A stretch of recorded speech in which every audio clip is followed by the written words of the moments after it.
नमस्कार मंडळी, घरची चव या रेसिपीमध्ये आपलं स्वागत आहे। दोडक्यांच्या शिरांची चटणी करणार आहे मी। त्याच्यासाठी लागणारे साहित्य: दोडक्याच्या शिरा काढून घेतलेल्या आहेत, वेस्ट जाणार त्या।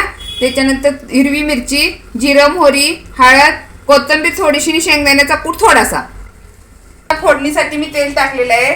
आता ह्याच्यात थोडंसं जिरं मोहरी टाकलेलं आहे। आता मिरची टाकणार। थोडी मिरची भाजून घेतल्यानंतर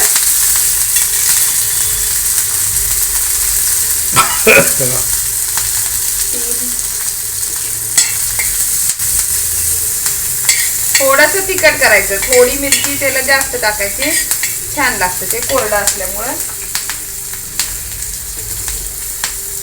थोडी भाजायची, नंतर ती भाजत राहते। आपण त्याला पाणी नाही टाकणार, नुसतं बारीक गॅसवर करणार आहे।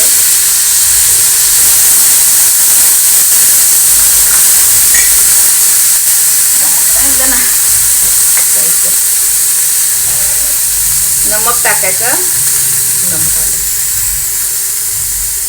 स्वादानुसार। थोडासा शेंगदाण्याचा कूट,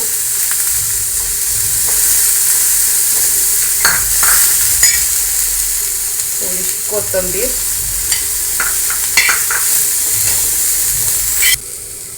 आता हे फक्त झाकून ठेवायचं बारीक गॅस करून।